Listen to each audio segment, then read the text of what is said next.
એકવાર વિચારી તો જુઓ કે ભગવાન થઈને જેલમાં જન્મવાની સાથે જ પોતાના સગા મા બાપથી અલગ થઈ જવાનું.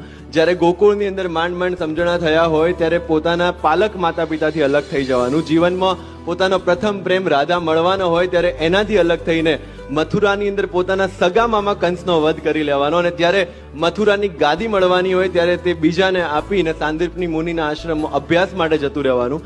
એ અભ્યાસ પૂર્ણ કરીને જ્યારે સોનાની નગરી દ્વારકા વસાવી અને શાસન કરવાનો સમય આવે ત્યારે એ જ દ્વારકા બલરામને આપીને હસ્તિનાપુરની અંદર જે મહાભારતની શરૂઆત થઈ રહી છે ત્યારે કુરુક્ષેત્રમાં પહોંચી જવાનું. કુરુક્ષેત્રની અંદર પોતાના જ બનાવેલા માનવીઓને એકબીજાનો સંહાર કરતા જોઈને ધર્મની સ્થાપના કરવાની, અને ધર્મની સ્થાપના કર્યા પછી પણ હસતા મોઢે ગાંધારીનો શ્રાપ લેવાનો, અને એ શ્રાપ લીધા પછી પોતાના જ યાદવોને એકબીજાનો વિનાશ કરતા જોવાનો, અને છેલ્લે પોતે ભગવાન હોવા છતાં પણ એક પારધીના તીરથી સામાન્ય માણસની જેમ મૃત્યુને પ્રાપ્ત કરવાનો, અને છતાં પણ આપણને જો કૃષ્ણ વિષાદ યોગ ના મળતો હોય તો એ જ સફળ છે પુરુષમાંથી પૂર્ણ પુરુષોત્તમ થવા.